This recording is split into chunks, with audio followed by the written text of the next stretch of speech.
I don't know what to do with it. We have so much money. Think about that for a moment. If you had 98 million customers, don't you think you'd probably want to make sure that they know that their assets don't belong to them? I'll do it. All of those assets, if you're a Coinbase customer, are not yours. So now imagine Grand Theft Auto, where you go in and you buy that helicopter that you've always wanted, and you can actually sell it for real world cash. We're going crazy. All right, so NASA. So they're partnering with Epic Games to create a Martian metaverse simulation. I'm bullish on things like this. Digital world, Ready Player One. Let's go.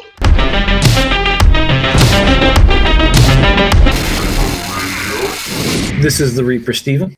This is Ace coming at you with Reaper Radio, keeping you informed in all things crypto and DeFi.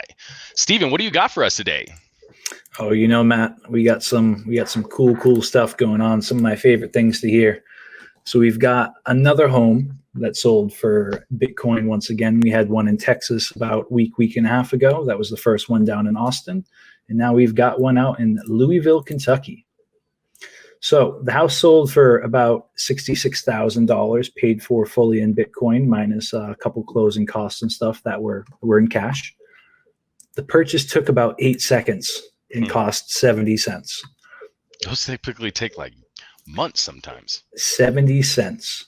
Now, on top of that, I mean, granted, the closing fee would have only been about $25 to $35 for the typical transaction, but 70 cents is still money saved, right? There was a quote in here that was from the real estate agent I wanted to cover that said, "I told the buyer I didn't know if using Bitcoin to buy the home was possible. I wasn't even sure if it was legal."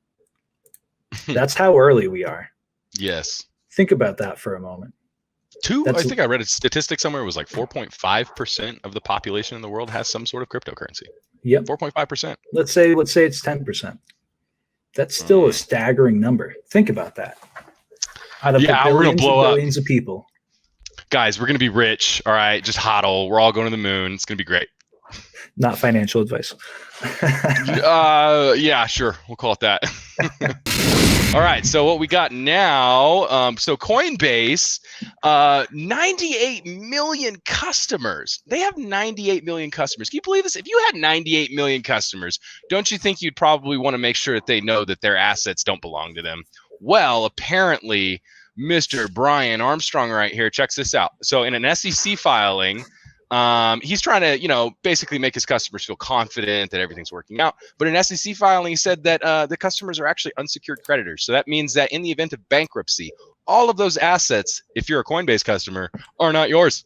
So he's going to take them from you, and he's going to go give them to his creditors because you're last in line. As you can see, since November peak, look how much Coinbase has lost in market cap. Now, of course, they're not necessarily at risk for going bankruptcy. And Brian was talking about that and saying, nah, it's all good. We're going to be okay. But realistically, that should make people wonder if centralized exchanges are the best route to hold assets, or maybe there should be some regulations or some sort of policies put in place to ensure that customers don't necessarily have to be deemed unsecured creditors. That's kind of silly. But anyway, Steven, what do you think about this? This is kind of crazy. I think as I've always told people, get your money off of Coinbase. And if you made the mistake of staking your Ethereum on there, there's a good chance you're never going to see it again. Because for those that don't know, on Coinbase, they lock up your Ethereum until Ethereum 2.0 comes out. And as we know, they've been promising that since 2017. So we'll see what happens with that. This is ridiculous. All right, I've had enough of this. What do you got for me, man? We got a little article on Play to Earn Gaming, introducing billions of dollars in value to digital assets and additional source of income for players. Now, I like the concept behind this. I really do, because as a former gamer, and I guess still a casual one, you tend to put a lot of time and effort and quite literally parts of your life into this game, these games. And typically you don't see much in return, but with the option to monetize things that you do in the game, I think that's amazing. Now, in this article, they covered that there are nearly 3 billion gamers worldwide. that's a big chunk of the population. So if you think about people putting money into the NFT space, even if it was $10 a month for your Xbox subscription, and it came out in an NFT pass, think about how much money would start flowing into this industry. Yeah. And you're actually you're making me think about my next piece that we're going to bring to the table. So, but keep going. Yeah. So currently, right now, the gaming market was worth $90 billion, $90 billion in 2020. And they're saying it could reach 256.97, which I think is an oddly specific number, by 2025. I mean, they're talking about putting NFTs in the games like Grand Theft Auto, Call of Duty, Ghost Recon. And some of the games that are out, they do have play to earn potential. They do have NFTs integrated into them. I'm not a fan of most of them. Games like Axie Infinity as one where they only pay out in their own token and you earn the same stuff repetitively. I think bridge is horrible too in fees. Yeah, I think it's kind of a waste of time. But when you talk about, imagine Grand Theft Auto. So now, I don't know how we got here. So now imagine Grand Theft Auto where you go in and you've spent a month grinding on your game and you buy that helicopter that you've always wanted, and you can actually sell it for real world cash instead of just letting it sit in that game. I mean, the potential for the future is going to be truly amazing for those that like to game. Yeah, that's very cool. It's very cool. Very cool. Very cool. Yeah, that definitely is going to be interesting. So this brings us to our next article, which I think the tie-in is going to be fascinating for you guys to think about here. All right, so NASA, guess what they're doing?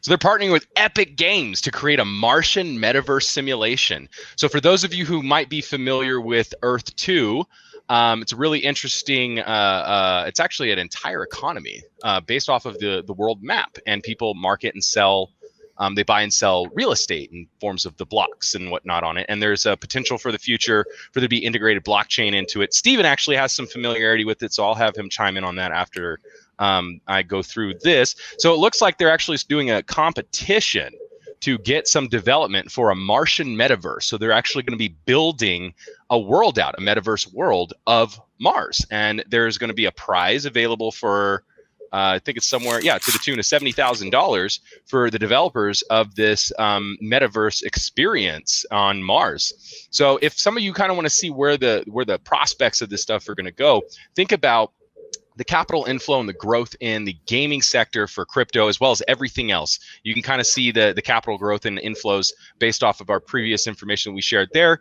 And you can also see that government agencies seem to be getting curious about some of this stuff. So pay attention. This could be very important. Steven, you want to chime in a little bit about Earth 2? It's kind of an interesting platform. Earth 2 is a one-to-one replica of the entire planet. It's still in development. It's been around since November 2020 was when it first launched. I've made quite a bit of money in it myself. But it's a one-to-one copy of the globe. The mapping system and the property layouts was set up by Mapbox, and they've recently partnered with, I can't remember the name of the company, but it's the company that made the Sandbox and what's the other one? What's the other big metaverse? Decentraland? Decentraland. Yeah. Thank you. Same people that made the Sandbox in Decentraland. So I'm pretty excited to see where that goes. They actually just you played it for a day. Yeah, me too. They just bought out a game called Drone the Game on Steam. And they're going to be integrating that technology into it. They have their own engine that does the terrain development, kind of like the Unreal Engine 5. And they've got another partnership that just came out. We can talk about that in a different video, but I'm bullish on things like this. I think these kind of games for the future of the crypto space are going to be where people make their real money. Digital world, Ready Player One, let's go. The metaverse is taking over, guys. Pay attention. And that was Reaper Radio. Sayonara.